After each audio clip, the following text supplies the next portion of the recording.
Good morning. It is 7 o'clock on the dot. I got a pretty nice day, a little overcast. Blue that way, but I'm headed that way. It's supposed to rain a little bit this afternoon, but other than that, pretty nice day. So here we go. Got my car parked at the eyesight, and now I just walk up the road a bit and find the trail. Manga 8 hours. That's where I'm headed today. So 7 o'clock, 5:03, maybe 4 o'clock because I probably stopped for lunch at the first time. Well, the start of the track is pretty easy. And I can tell I'm the first one out here because I'm catching all the spider webs. But yeah, it's pretty well graded. Of course, this is the beginning with a whole bunch of little day walks. And they tout them for children as well. So it's a good place to bring a young family if you want to kind of introduce them to being out here. I know eventually I'm going to get off this nice track and onto some harder stuff, but it's a nice way to start. If you watched my last series, when I went up in the Cowlicks with Outdoorsman Dave, you'll remember that disaster of being dehydrated. So I thought through what happened in a better system, and we'll see how it works today. Now, this trip is supposed to be much cooler, so I don't think I'll have as much a problem. But the problem is this, is that I like carrying a bladder because I can put two liters in there, but I never know how much I'm drinking. And so I tend to not drink that much because I'm afraid I'll run out, which is kind of stupid. So this time what I'm doing, I've gone back to a bottle system on the front, just a 400 ml bottle, but I'm still carrying the bladder. And so what I'll do is I will fill up this bottle as it empties out, and I know 5 fills is 2 liters. So should have a pretty good accurate idea of how much I have, how much I'm drinking, and how much I have left. So that's my plan. We'll see how it works by the end of this trip.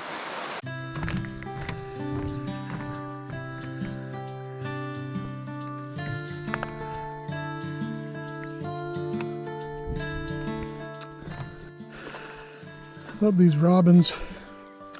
See ya. You've been walking down the trail with me for a little bit.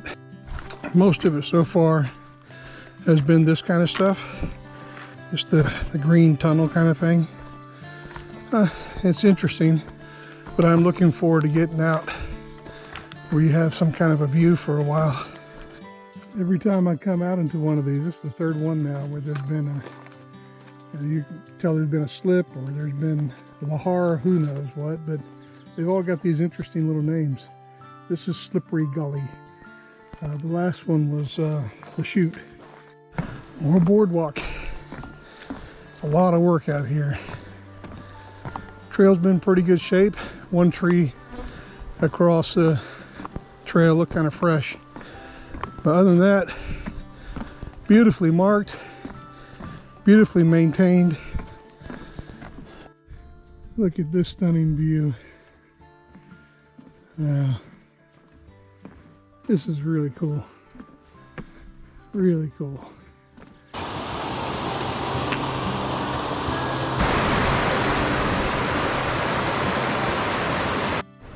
See those signs? Not the green ones, little white ones. That's what I'm hoping to be doing at the end of this year. There's a lot that has to happen for that, and we'll see. Yeah, this section in here is going pole to pole, but a little boggy. Don't hold on to that pole. Alright, well here we've been waiting for this part. River looks fine. Family coming over that way. So yeah, this should be easy. Beautiful place here. Here's the marker. Looks like I might actually be able to rock hop across there. Let's see.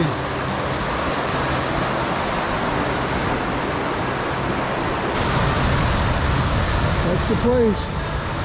Rock Hop. As far as I know, it's the only river crossing where there's a chance of getting wet. So I'm pretty happy with that. All right, now back onto the trail. A couple of young families came across. Some young kids, probably about 7 or 8. Looks like maybe 3 or 4-year-old. So it's definitely possible. Not a hard crossing at all. And there's the first site of the hut. Whakapapaiti hut. Bang on the time that the doc said. So I'll stay here for about 15 minutes and I head out that way. The Whakapapaiti hut is a serviced hut, which means for an adult it's $15 a night here instead of $5.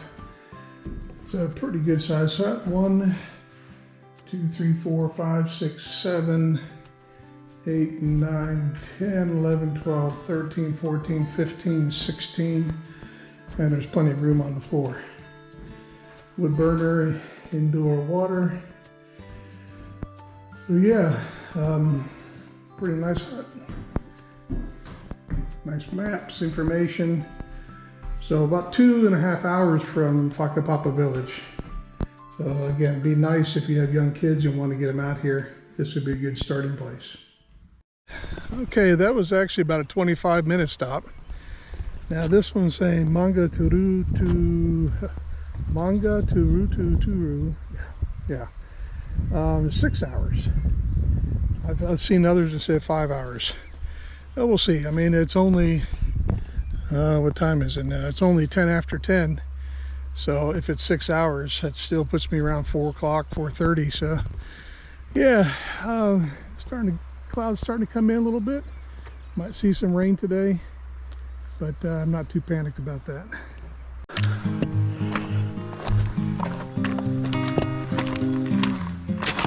I can see why this second part is going to take a lot longer. All these rocks, not so easy to walk on, but then also just stopping and taking in the sights. Amazing.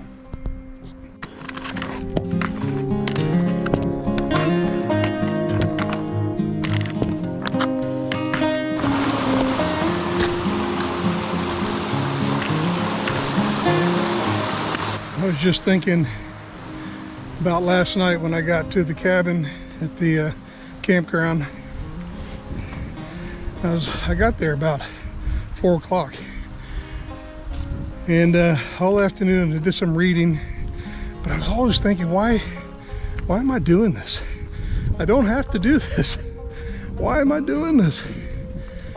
And you know, when you come out here, then, well, you see these kind of views, and there's just the endorphin rush. Also, complete isolation. I'm an introvert, but I love people. But it's nice to actually be able to introvert out here and not feel guilty about it. So yeah, it's definitely worthwhile.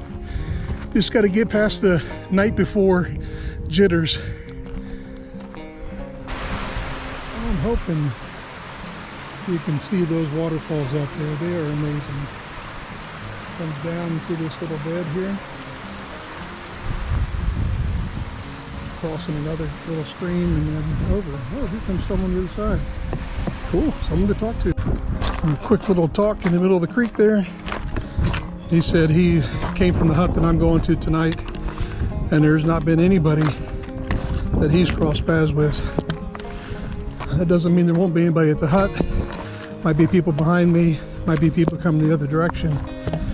But that's the first person besides that family that I've come across.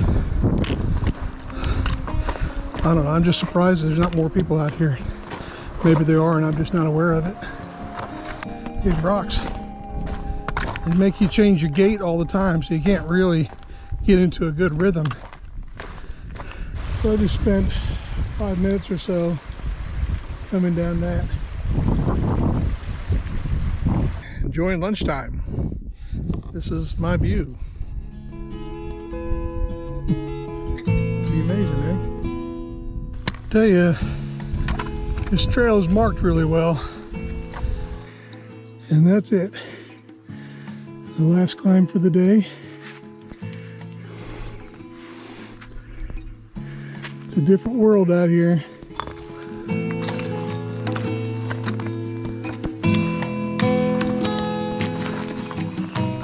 Well, that's the way I came. Way down there, almost in the center. The family that's having lunch there. And I climbed up. And now, pretty much downhill to the hut. And that's about 3.5 kilometers away. And there is Lake Surprise. It is a surprise. It's a pretty big lake out here. Not too much further now. Usually I'm not a fan of stairs, but if it keeps us off the rocks for a while, ooh, my ankles have been stretched all different kinds of ways. Well, this is a nice thing. Man, it's a lot of work. Good on whoever did this. Lake Surprise. Came down from up there. Man, those steps coming down were nice. I'm telling you, those saved a lot. And they weren't real steep, and they weren't gigantic steps in between. They're real pleasant.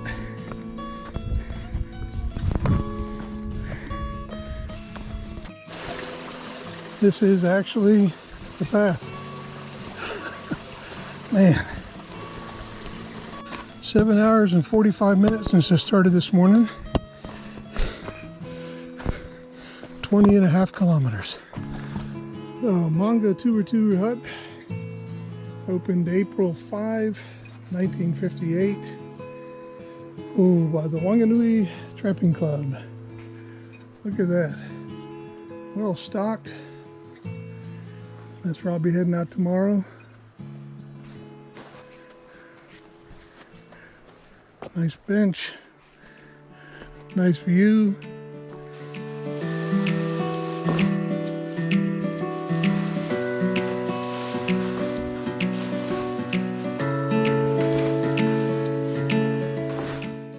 Well, I have got everything out. I've kept my feet dry all day long. There's a creek, a little river, just like half a kilometer before this hut.